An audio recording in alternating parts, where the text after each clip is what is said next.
여러분, 혹시 재벌가 상속녀가 가족과의 모든 인연을 끊고 낯선 땅에서 진짜 가족을 찾기 위해 모든 걸 버리고 떠난 사연을 들어보신 적 있으신가요? 지금 실시간 감동에서 전해드립니다. 구독과 좋아요는 영상 제작에 큰 힘이 됩니다. 그럼 오늘의 사연 시작합니다. 안녕하세요. 저는 미국 석유 재벌가 그룹의 상속녀였던 에바 맥켄지라고 합니다. 저는 맥켄지 가문의 유일한 상속녀로 태어났습니다. 어릴 때부터 에바라는 이름은 곧 맥켄지 오일 그룹의 상징과도 같았고 저 자신이 아닌 가족의 명예와 재산을 위한 존재로서 살아야 했습니다. 매일같이 미팅과 파티, 그리고 보디가드의 호의를 받으며 살았지만 정작 마음을 기댈 곳은 없었습니다. 아버지 제이콥 맥켄지는 늘 저를 향해 넌 우리 가문의 자산이자 후계자다라고 말씀하셨습니다. 아버지의 말은 칭찬이 아니라 의무였습니다. 모든 행동에는 재벌가의 이름이 달렸고 저의 일거수일투족은 곧 회사의 이미지와 직결되었으니까요. 그 탓에 저는 늘 고급스러운 파티장과 회사 로비,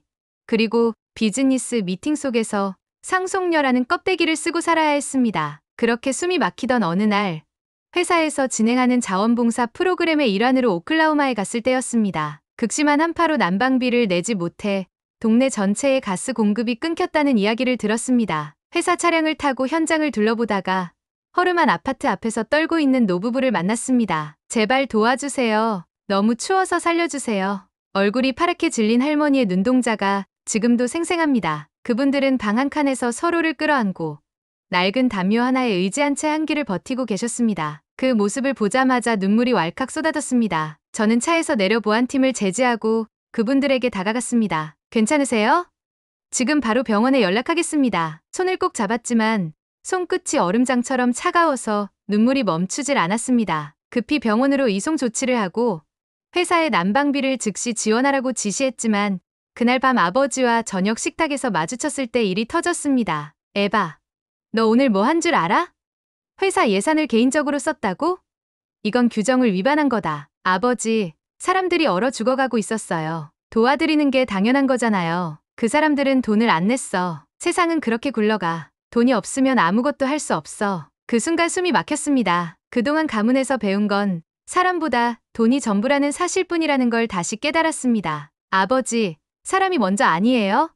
돈이 있어야 살 수 있다는 게 말이 되냐고요. 제 목소리는 떨렸지만 분명히 말하고 싶었습니다. 하지만 아버지는 제 눈을 똑바로 쳐다보며 말씀하셨습니다. 넌 아직 어리구나. 감정적으로 행동하면 이 회사를 경영할 수 없어. 그때 저는 깨달았습니다. 아버지의 눈에는 제가 딸이 아니라 회사의 후계자일 뿐이라는 사실을요. 그날 밤 제 방 창가에 앉아 과거 몬테나에서 자원봉사를 하던 시절을 떠올렸습니다. 당시 저는 방학 동안 작은 마을에서 무료급식소 봉사를 했는데 그곳에서 만난 메리 할머니가 처음으로 저에게 에바가 아닌 우리 딸이라고 불러주셨습니다. 그때의 따뜻함이 그리워 편지함을 뒤졌습니다. 우리 딸 힘들면 언제든 돌아오렴. 여기는 항상 내 집이란다. 제 마음속에 묻어두었던 진짜 가족의 의미가 되살아났습니다. 그래, 돈이 없어도 웃을 수 있던 그곳, 사람과 사람이 정으로 이어지는 그곳, 거기가 진짜 가족이 있는 곳이야. 결국 저는 결심했습니다. 이 화려한 집도, 냉혹한 규칙도, 그리고 재벌가의 후계자라는 이름도 모두 버리고 진짜 가족이 있는 몬테나로 돌아가겠다고요. 그날 밤 저는 몇 벌의 옷과 메리 할머니의 편지, 그리고 어린 시절 사진 몇 장만 캐리어에 담았습니다. 계좌에서 생활비만 조금 빼서 여권과 함께 작은 가방에 넣었고 아무도 모르게 집을 빠져나왔습니다. 운전기사였던 마이크가 현관에서 저를 붙잡았습니다. 에바 양, 가시는 겁니까? 네, 마이크. 전 가야만 해요. 미안해요. 그는 한숨을 내쉬며 차 키를 내밀었습니다. 공항까지는 제가 모셔다 드리겠습니다. 마지막까지라도. 그의 눈에도 눈물이 맺혔습니다. 차 안에서 그는 말씀하셨습니다. 사실 저는 에바 양이 부러웠습니다. 제가요? 네.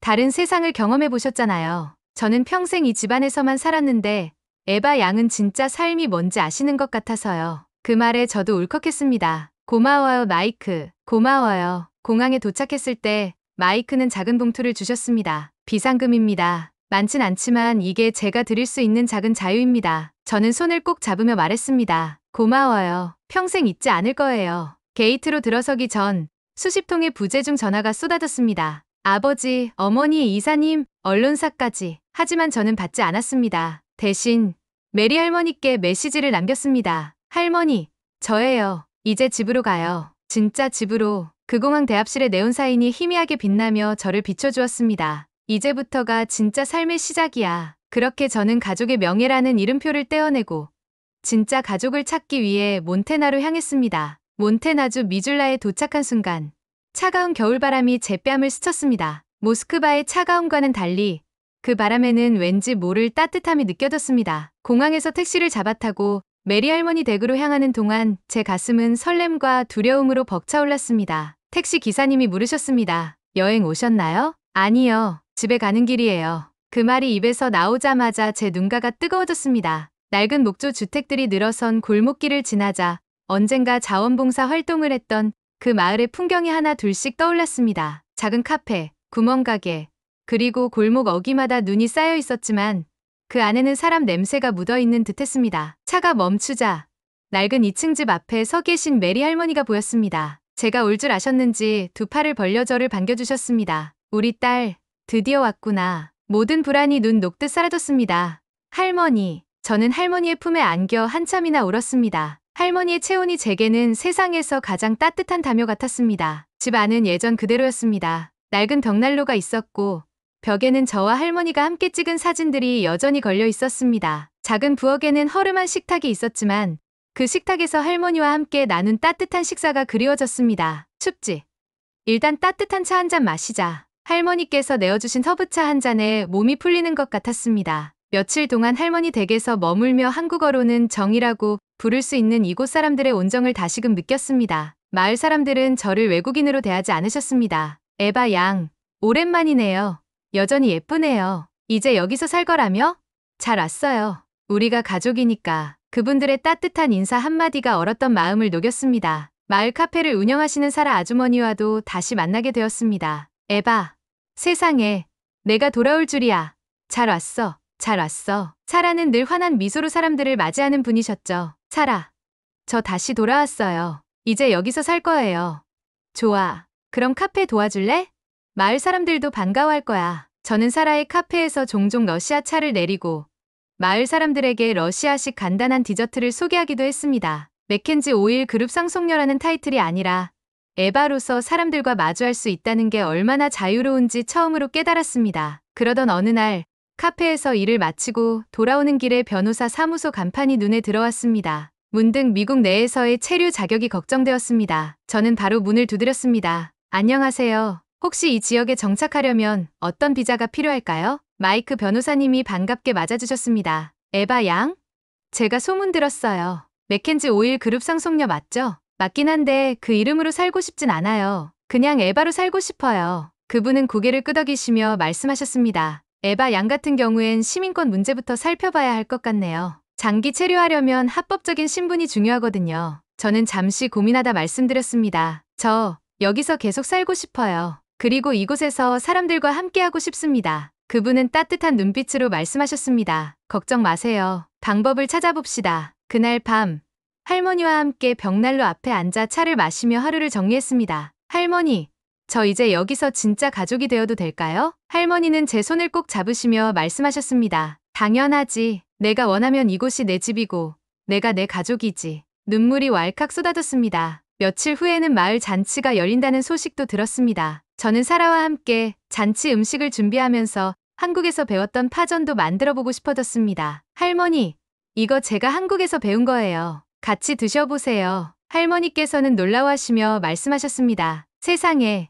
우리 딸이 세계인이구나. 그렇게 웃음꽃이 피는 잔치 준비를 하며 제 마음도 함께 밝아졌습니다. 하지만 그 행복도 잠시뿐이었습니다. 어느 날 아침, 할머니 댁 앞에 검은 SUV가 멈춰섰습니다. 창문이 열리더니 아버지의 비서가 내리셨습니다. 에바 양, 회장님께서 모시러 오셨습니다. 저는 그 말을 듣는 순간 심장이 철렁 내려앉았습니다. 그날 아침, 할머니 댁 앞에 멈춰선 검은 SUV에서 내린 아버지의 비서를 보았을 때 저는 차갑게 굳어버린 공기를 느꼈습니다. 비서는 검은색 코트를 여미며 서류 가방을 꺼내 들었습니다. 에바 양, 회장님께서 급히 뵙자고 하십니다. 저는 두 손을 꼭 쥐고 떨리는 목소리로 대답했습니다. 아버지가 여기까지 오실 줄은 몰랐습니다. 잠시 준비할 시간이 필요합니다. 비서는 고개를 끄덕이셨습니다. 호텔에서 기다리시겠다더군요. 급히 오셨습니다. 할머니는 제 손을 꼭 잡으셨습니다. 괜찮니?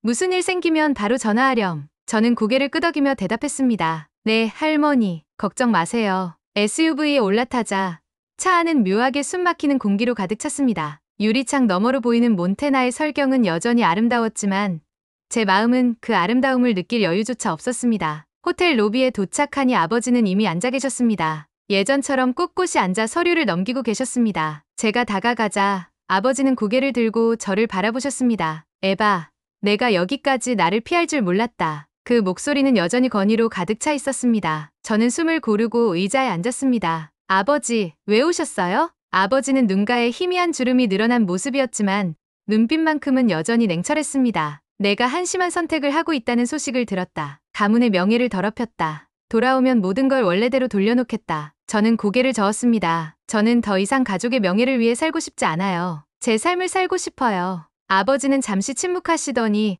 서류 가방에서 두툼한 봉투를 꺼내 테이블 위에 올려두셨습니다. 이 안에 1억 달러가 있다. 몬테나에서든 어디서든 내가 원하는 대로 살 수 있게 해주마. 단, 조건이 있다. 저는 차가운 숨을 내쉬었습니다. 조건이요? 아버지는 눈빛을 더 날카롭게 바꾸며 말씀하셨습니다. 다시는 이바노프 그룹과 내가 무관하다는 사실을 밝히지 마라. 언론에 나서지도 말고 인터뷰도 하지 마라. 그리고 러시아 국적은 포기해라. 제 심장이 철렁 내려앉았습니다. 아버지는 아직도 돈으로 사람을 살 수 있다고 생각하시나요? 아버지는 차갑게 웃으셨습니다. 세상은 돈으로 굴러간다. 그게 현실이다. 저는 그 순간 몬테나에서 할머니와 함께한 시간들이 떠올랐습니다. 매서운 추위 속에서도 저를 위해 따뜻한 차를 데워주시고 아무 대가 없이 밥 한 끼를 챙겨주시던 그 마음이요. 사라 아주머니가 카페에서 우리 가족이라며 웃어주셨던 그 순간이요. 돈이 없어도 사람을 가족처럼 맞아주던 마을 사람들이요. 저는 고개를 들어 아버지를 똑바로 바라보았습니다. 저는 돈보다 중요한 게 뭔지 배웠어요. 그리고 그걸 선택하겠습니다. 아버지는 눈썹을 찌푸리며 물으셨습니다. 후회하지 않겠다는 거냐? 1억 달러야. 너라면 지금이라도 받아서 이곳에서 떵떵거리며 살 수 있을 거다. 저는 고개를 저었습니다. 저는 이미 행복해요. 그리고 그 행복은 돈으로 살 수 있는 게 아니에요. 아버지의 얼굴이 굳어졌습니다. 그럼 넌 이제부터 내 딸이 아니다. 러시아 국적도 박탈해버리겠다. 저는 담담히 대답했습니다. 상관없어요. 어차피 전 미국 시민으로 살아가려고 했으니까요. 이제 더 이상 아버지의 딸이 아닌 저 자신으로 살 거예요. 아버지는 주먹을 불끈 쥐고 벌떡 일어나셨습니다. 후회할 날이 올 거다. 저는 웃으며 말씀드렸습니다. 그날이 오면 그때 후회하겠습니다. 호텔 문을 나서는데 차가운 바람이 볼을 스쳤습니다. 하지만 그 바람마저도 따뜻하게 느껴졌습니다. SUV가 떠나가는 뒷모습을 보면서 저도 모르게 눈물이 흘렀습니다. 이제 가족이라고 부를 수 있는 사람들 곁으로 가야겠다. 호텔에서 나와 할머니 댁으로 돌아가는 길.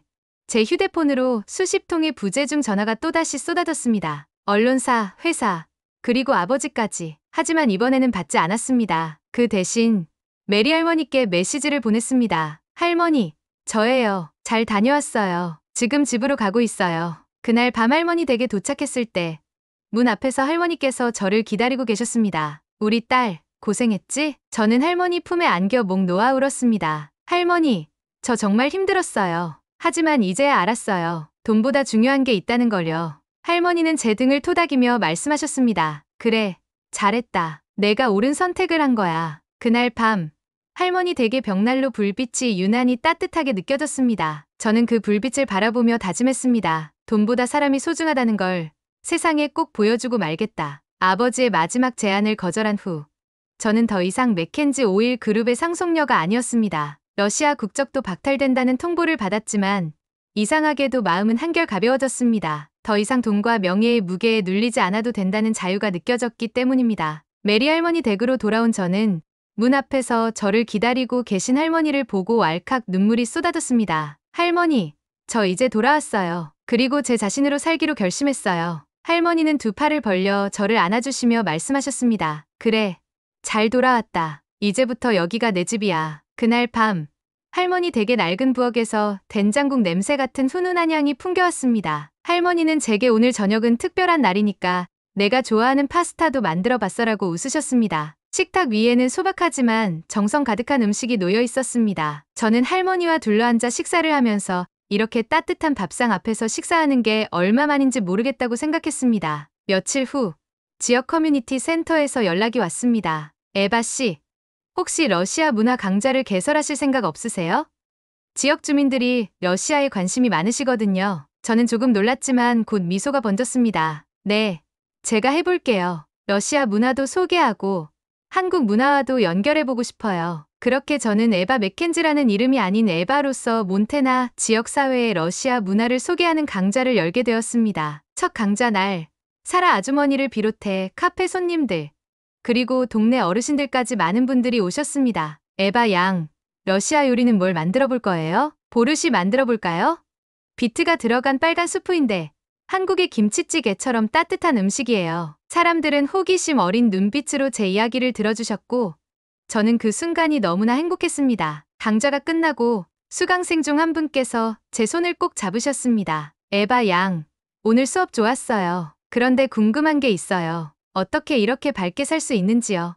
저는 웃으며 대답했습니다. 사람이 사람을 믿고 정을 나누면 밝게 살 수 있다고 믿어요. 그게 제가 이곳에서 배운 거예요. 그분은 고개를 끄덕이며 말씀하셨습니다. 맞아요. 돈이 아니라 사람이 중요한 세상이 돼야 하는데 에바 양이 그런 걸 보여주셔서 고마워요. 그날 밤 할머니와 마을 어르신들께서 저를 위해 작은 환영회를 열어주셨습니다. 작은 마당에 테이블을 내어놓고 각자 준비해오신 음식들을 펼치셨습니다. 우리 딸 에바, 앞으로 여기서 행복하게 살아야 해. 맞아요. 여기가 진짜 내 집이니까. 그 말씀을 듣는데 눈물이 또르르 흘렀습니다. 정말 감사해요. 저를 가족으로 받아주셔서. 할머니는 저를 꼭 안아주셨습니다. 너는 이미 우리 가족이야. 내가 돌아온 순간부터 시간이 조금 흐르고 마이크 변호사님께서 연락을 주셨습니다. 에바 양, 미국 영주권이 승인되었어요. 시민권 신청도 조건만 갖추면 가능해질 것 같네요. 저는 그 소식을 듣고 할머니께 제일 먼저 말씀드렸습니다. 할머니, 저 이제 이곳에서 계속 살 수 있게 되었어요. 할머니께서 기쁘게 말씀하셨습니다. 잘 됐다. 내가 있어야 마을이 환해지는구나. 그날 밤 작은 방 안에서 메리 할머니께서 주신 편지를 다시 꺼내보았습니다. 우리 딸, 세상 어디서든 행복하렴. 편지를 읽고 나니 할머니의 품에서 다시 태어난 기분이었습니다. 며칠 후 저는 지역신문의 기자로부터 인터뷰 요청을 받았습니다. 에바 씨, 러시아 재벌가 상속녀가 이곳에 정착해서 살게 된 이야기를 독자들에게 전하고 싶습니다. 저는 잠시 고민하다 대답했습니다. 좋아요. 하지만 상속녀 이야기가 아니라 제가 진짜 가족을 찾은 이야기를 전해주셨으면 좋겠어요. 기자는 고개를 끄덕이며 말씀하셨습니다. 네, 꼭 그렇게 쓰겠습니다. 인터뷰 기사가 나간 후 전국 각지에서 수많은 편지가 도착했습니다. 에바 씨의 이야기를 읽고 큰 감동을 받았습니다. 돈보다 사람이 소중하다는 걸 다시금 깨달았어요. 그 편지들을 하나하나 읽으며 제 선택이 틀리지 않았다는 걸 다시금 느꼈습니다. 지금도 저는 몬테나의 작은 마을에서 러시아 문화 강좌를 이어가며 카페에서는 사람들과 함께 음식을 나누고 마을 사람들과 웃음꽃을 피우며 살아가고 있습니다. 에바 양, 오늘 수업도 기대할게요. 네, 오늘은 러시아 전통 인형 만들기를 해볼 거예요. 매일이 감사한 하루입니다. 마지막으로 꼭 전하고 싶은 말이 있습니다. 저는 부유했던 시절보다 지금이 더 행복합니다. 돈보다 따뜻한 말 한마디, 마음으로 이어진 가족, 그리고 이웃의 정이 저를 진짜 가족으로 만들어 주었기 때문입니다. 오늘의 사연 어떠셨나요? 돈보다 사람, 혈연보다 마음으로 이어진 진짜 가족을 찾아 떠난 한 미국 재벌 상속녀의 감동적인 이야기였습니다. 에바 씨는 결국 돈으로는 살 수 없는 따뜻한 정을 선택했고 그 선택이 그녀를 진짜 가족의 품으로 이끌었습니다. 이 이야기를 통해 우리 모두에게도 사람이 먼저라는 메시지가 전해졌기를 바랍니다. 저희 채널은 한국의 자랑스러운 이야기를 전 세계에 널리 퍼뜨리기 위해 노력하고 있습니다. 앞으로도 따뜻한 사연으로 찾아올 테니까요. 구독과 좋아요 꼭 부탁드립니다. 실시간 감동에서는 여러분과 함께 더 많은 감동 사연을 들려드리겠습니다. 감사합니다.